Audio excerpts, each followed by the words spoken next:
there are many people who have placed faith in him, but there are much fewer who have actually decided to follow him, to walk in step with him. And the question we've got to ask ourselves, honestly and truthfully, is will we pursue and surrender to this discipleship, Christ's definition of discipleship? Or are we actually going to create our own definition that coddles our flesh and esteems this earth more highly than the kingdom of heaven? But no, on this occasion right here, when Jesus describes what it means to surrender all, he cuts the legs out from underneath the modernized, politicized, cliche version of discipleship that we've seen bubbling up to the surface, and he defines what it actually means to follow him, to live in step with him, to walk with him, to surrender to him. He makes it plain and clear on this day that it looks more like selflessness than it does selfishness.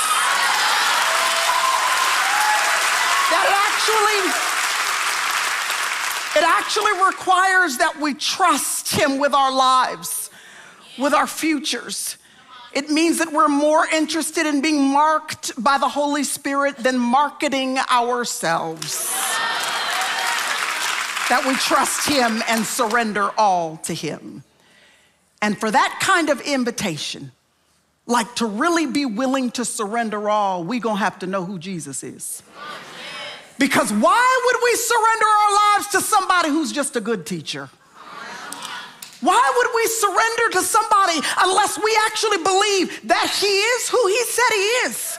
That he actually did redeem us, that he actually did pay a debt that we could not pay on our own, that apart from the gracious gift of salvation, we would be separated from God for eternity and find ourselves in the pit of hell. If we really don't believe it, then we won't actually follow him and surrender all. So he deals with his identity first before the invitation. Our willingness to surrender fully and completely to him demands that we ask ourselves the question, who do we say Jesus is?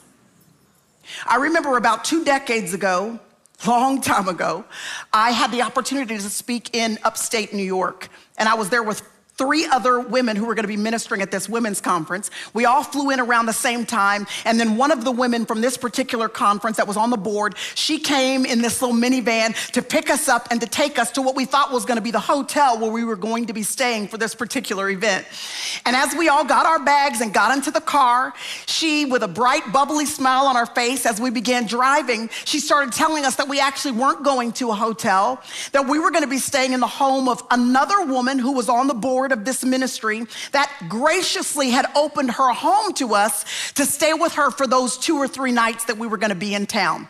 So we were going to a woman's home. And I remember all of us feeling grateful and excited to be able to be welcomed to this woman's home, but we were also a little bit concerned. Because you don't really know if the cat sleeps in the same bed they're gonna put you in. You're not sure if the guinea pigs are allowed to walk on the kitchen counters. You're just not always sure what you're getting yourself into. And so we were kind of just bracing ourselves for wherever we were going.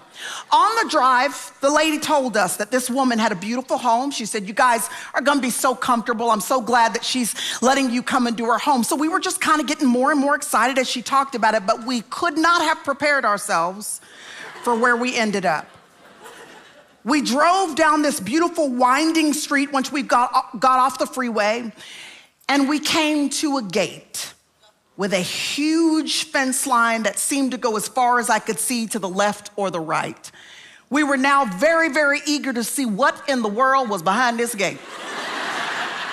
When the gate finally opened, there was a long, winding driveway with huge oak trees that were on either side of this driveway. We couldn't even see the home when the gate opened because the property itself was so vast and so plush and so gorgeous. Our mouths were agape, our eyes wide open because we could not believe that this place was the place where we were going to be staying. We asked her again, are you sure this is not a hotel? She said, no, this is a residential property. We drove down this winding driveway and finally the landscape revealed a home. I have never in the 20 years since then seen anything comparable to what I saw on that day. I would later find out this home was 20,000 square feet. We drove up underneath the porte-cochere where the car went under to let us into the front door. We were all stunned and grabbed our bags and sort of staggered out of the car, eager to get inside to see what in the world you put in a 20,000 square foot house. So you know how you're trying to act cool and collected, but really you're like, I can't wait to get in here and see what's going on up in this house. That's how we felt that day. The front door opened, and this slight woman, small woman, came to the door, rosy cheeks, a big, beautiful, endearing smile on her face. She welcomed us into her home, and we stepped into the foyer of her home, and it was outstanding. It took our breath away. There was a foyer that we were standing in right at the edge of the door, and you could see straight through to the living room where there were beautiful floor-to-ceiling windows that shone out to the back of her property where there was more land and acreage and beautiful trees. It was absolutely staggering. We were just about to take our first step with our bags in tow into her lobby, I would say, of the front of her home. And she said, do you guys mind taking your shoes off? Because we don't actually walk with shoes around the house. And so we took our shoes off and didn't mind at all, because if I had a 20,000 square foot house, I can assure you, y'all would be taking y'all's shoes off. So we took our shoes off and we began to make our way in. Well, right in the center of the lobby of her home, there was a beautiful European woven rug. So we're just about to walk onto the rug because that's what you do. And she said, I'm sorry, 1 second. This rug was imported from some place in Europe and it was very expensive. So, we don't actually walk on this rug. We just kind of walk around the sides of it.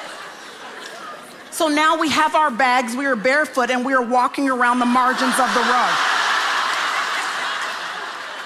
Seriously, being careful not to touch the rug that was in the middle of the floor. And this wasn't like a 2x3 rug. It's a huge rug that's in the middle of the floor. So we get around it. Now we are standing inside the living area, and she began to point out different things and just welcome us into her home. She was such a gracious lady, and she was pointing to different things, took us through the living room towards those windows. We made a sharp left so that she could take us down the hallway to the elevator that was gonna take us to the third floor where the bedrooms were. So we've got our bags now. We are tiptoeing through the house, making sure not to touch anything, and now we're about to step onto the elevator. We were in complete disbelief. And just as we were stepping onto the elevator, she said,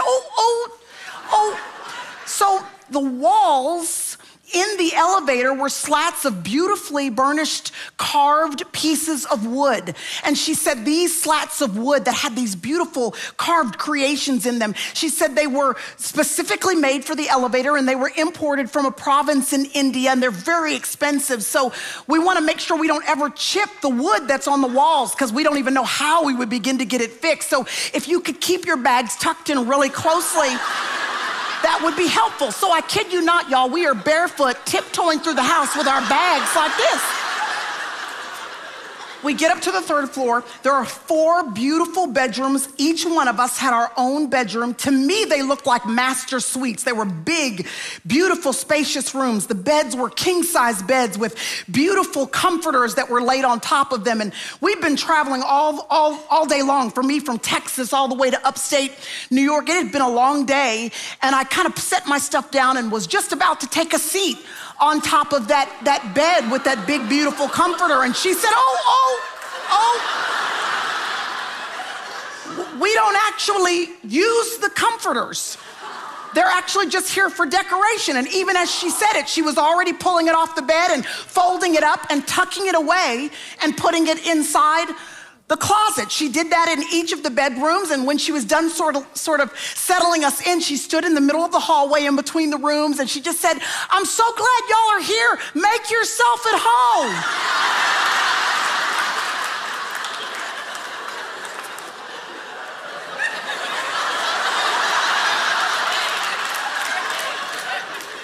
She didn't mean that.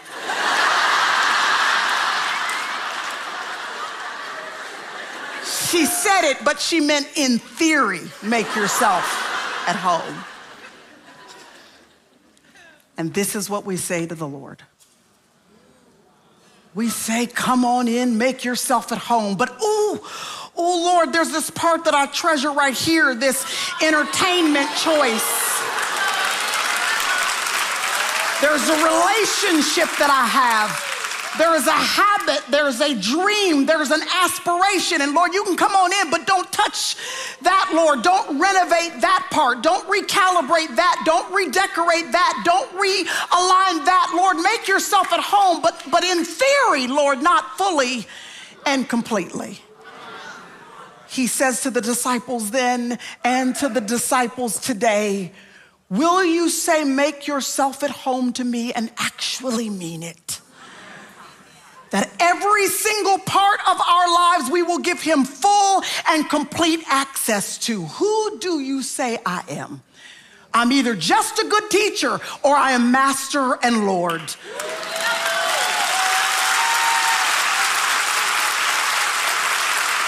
You either relegate me to the Sunday part of your life or you welcome me into the Monday through Saturday part of your life. That it's not just for a meeting and a greeting on a Sunday, but no, it's in your decision making on Monday and your relationship choices on Tuesday and your financial decisions on Wednesday and your political preferences on Thursday and your entertainment choices on Fridays and Saturdays, that every part of our lives are fully, completely surrendered to him and to him alone. I am who I say I am. I'm not just a good teacher. I paid too high a price to be relegated to a box like that.